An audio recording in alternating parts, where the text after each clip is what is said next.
From fabulous Las Vegas, Nevada, this is Pod Therapy. Real people, real problems, and real therapists. If you have any questions you'd like to ask or advice you'd like to give, come on over to podtherapy.net and join the conversation. Jim learned his Spanish from SpongeBob. This and other interesting facts on today's episode of Pod Therapy. SpongeBob. And now, broadcasting from Level 9 Studios, that guy is Dr. Jim Jobin. I'm Nick Tangeman. It's time for some Pod Therapy. I can't believe you didn't know that I've taught Spanish. I thought we've talked about this. Nothing about you screams, I know Spanish. I feel like I'm essentially a mystery to you. Wait, I actually yelled at you about this once because I said something to you and you're like, wait, you did? And I was like, yeah, Nick, I did. That was a big part of my life. And I know a lot about you and you don't know anything about me. So shame on you. You're a bad friend. I was a high school Spanish teacher. I'm sorry, I wasn't listening. What? Ah, you bastard. You bastard. So for the listeners, since he teased it, ¿Quién vive en una piña debajo el mar?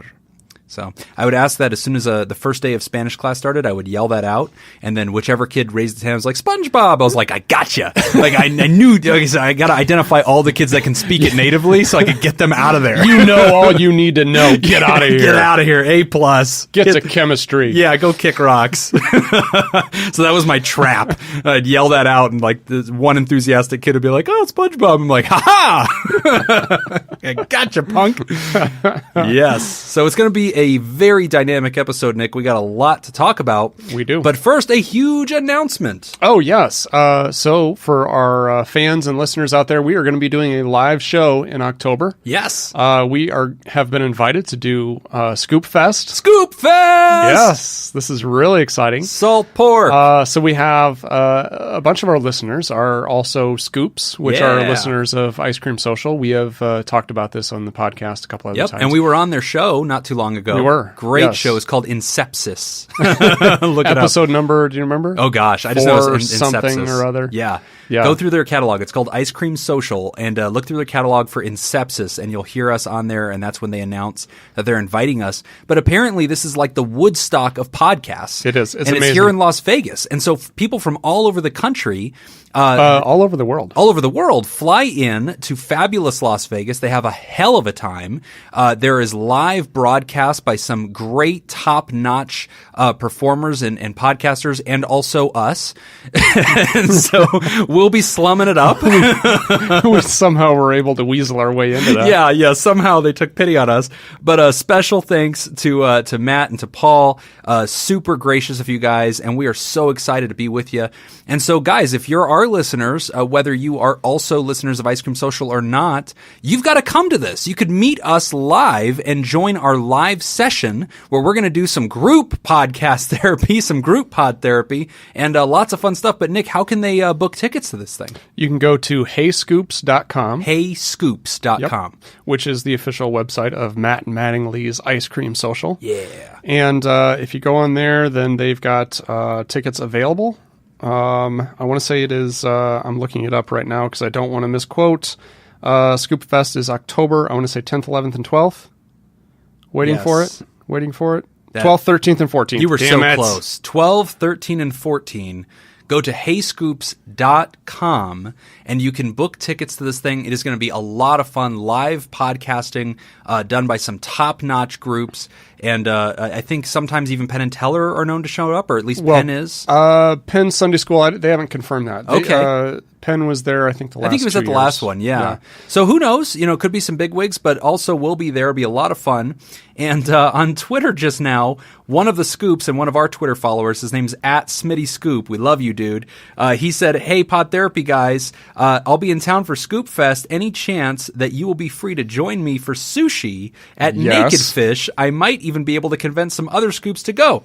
So Nick and I saw this on the drive here, and we said, hell yeah, we're doing that. In fact, we're going to launch a special get-together during Scoop Fest for anybody that wants to come, and we're calling it...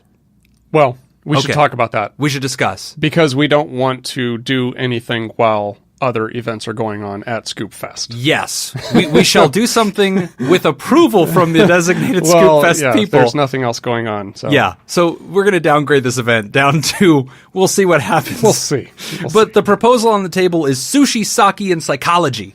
And that's what I'm all about. So I think some sake psychology, Nick, with some sushi after, that should be a good deal. So if you want to join us for some sake, sushi, and psychology, if you want to come be a part of the live podcast, go to heyscoops.com. Yes. And show up here in fabulous Las Vegas, have a hell of a time, and we'll get to know you in person. It'll be a lot of fun.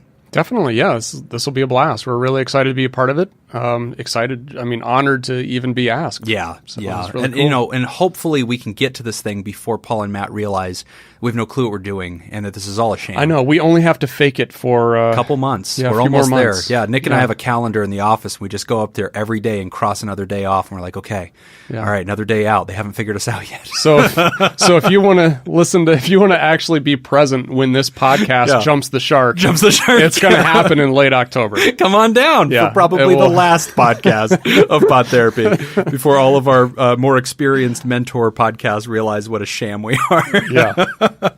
But lots to talk about, Nick. Lots to talk about. And so, in the beginning of the show, we tend to talk about new research, new studies, things that might affect real-world people. And recently, a huge study came out from the FBI. Right. So the FBI released a study in which describes pre-attack behaviors of active shooters. Yeah, so these are the folks that do the mass shootings that you hear about all over the news. As you know, we're from fabulous Las Vegas, and we are sadly the record holder right now. October 1 of last year, 2017, a man came and he shot at a outdoor music festival called Route 66. Route 91. Route 91. Route 66 is the actual route.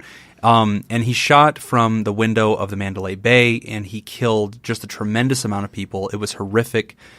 Nick and I, as therapists here in Las Vegas, were actually called in as second responders to this tragedy. And so there was a team of therapists that were called in to be crisis counselors, to de-escalate people, to try to deal with the trauma. And the way we tend to phrase it, if you're unaware of what that looks like, is first responders stop the bleeding, second responders restore sanity. And so for Nick and I, that was an extremely emotional experience, not just because we're locals, not just because we had friends who were there, but because we were part of the team that actually showed up and looked into the eyes of people who were made to feel like their lives were coming to an end that night and try to work with them through it. And that's something I know I'll never forget.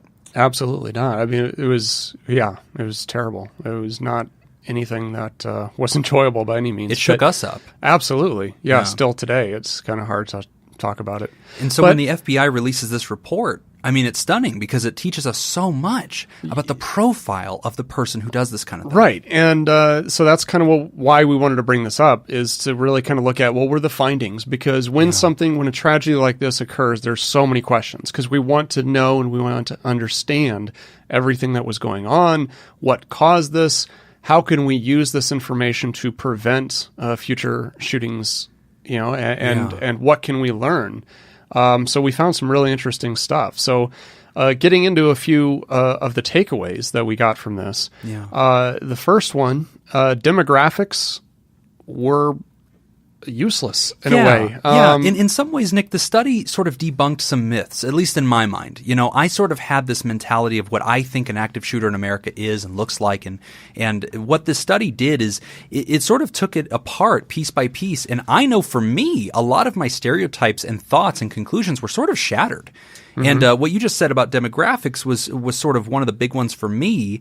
And then you can tell us about the next one. But for me, a big one was the demographics. And so what it showed was this pie graph of what kind of person does this. Now, overwhelmingly, they're male. Okay, so we all know that. But as far as nationality, culture, their race, their education level, their average income, whether or not they've been convicted of a crime, all of these demographic areas were identical to the American map. Mm-hmm. I mean, I thought they were all white men. I thought they were all in their, late 50s or something like that, or they were like a teenager. And it wasn't like that. Ages are spread all around, with the average age being in the 30s. White people were like 60% of it, and like 12% Asian, 16% African American. It looks just like a pie graph of America, with the only conspicuous difference being in the Hispanic culture. While there are lots of Hispanics in the American population, they were not among this study. But it really did debunk the myth for me that, a shooter looks exactly one way, but really it looks like anybody in America.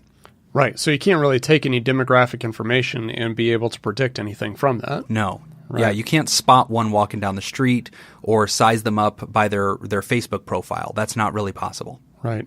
Another thing that was kind of surprising to me, looking at isolation factors, I always kind of in my head kind of pictured the individuals that do this as being kind of to themselves, kind of the lone wolf that are just they don't associate with other in people. Some dark room polishing a gun. You know? And that's not actually the case at all. Active shooters in the study were not completely isolated and had at least some social connections with other people. The majority did live with somebody at the time. Yeah. 68%. Most had significant in-person social interactions with at least one person in the year before the attack. Yeah. And, that actually is going to carry to, and I'll actually go out of order here, but another myth that I thought was that there's no warning signs. I thought that this stuff just happens and nobody saw it coming. But what you just said, they don't tend to be isolated. They tend to be actually pretty socially connected. And then the second, with that, another big myth that was sort of busted was this no warning signs thing. And what the study actually showed is actually most had behaviors that were noticed by other people. And those people even usually acted on that. Seeing those behaviors, they did something. But Nick, one of the things you were explaining to me from that part of the study was that, yes, people noticed it, but what they did was sort of insufficient. Right. So I want to say it was, I'm looking for my notes right here, but for the most part, I know that it was like the majority of people, the way they acted was they tended to talk to the person, right? Yeah. So the most common response. So when somebody was able to identify some concerning behaviors, and they go into detail defining what concerning behaviors are, but when individuals noticed concerning behaviors in these shooters, before the shooting, the most common response was to communicate directly to the active shooter, which was 83%, or do nothing, which was 54%. So in many of the instances, the concern stayed between the person and the shooter. They it don't never got out to law anybody enforcement. else. They don't call a therapist. They don't try to do any outside third-party thing. Either they talk to the person, which is a good first step, or they just keep it to themselves. And so that was interesting as a myth debunked for me, Nick, because I thought nobody sees this person's isolated. But no, the study says no, they're not. In fact, people notice it. They just don't do much with it. And they even, in the study, they even kind of talk to, or they hypothesize why that may be. Mm-hmm. And because they're not necessarily just isolated and they have a relationship with these individuals, that was one of the concerns that they found, was that it's possible that because of loyalty or disbelief that they would actually do it, or fear of the consequences, they don't report it. Right. And another thing, too, that was another myth that sort of popped out of this was I always thought this is spontaneous. I thought a person goes to sleep on Tuesday and wakes up on Wednesday, pours a cup of coffee, and then just something happens, and they go, you know what, let's do it. I'm going to go grab this out of my car or in my closet, and I'm just going to go to the nearest place and start hurting people. But no, the study actually taught us that the shooters tend to plan and prepare, and it's a lot more than you would think. Like, the majority of the shooters tended to be planning this out for something like 2 months, 1 to 2 months before they actually behave, and they might prepare for, as long as a day if they're getting their equipment together and going to their site, or even weeks in advance. They could be preparing for it. I know the Las Vegas shooter prepared for this. He ammoed up. He got all of his weapons. He carefully staked out the zone he wanted to shoot in, and then he checked in to strategically 2 different rooms to prepare himself to be able to do this. So I always thought it was spontaneous and just sort of it happens in the dark, but no, the study said that's not the case. Right, and the FBI also noted that they identified the difference between planning and preparation. Right. So planning being a lot of the thoughts of what they're going to do, how they're going to do it, and then the preparation being more like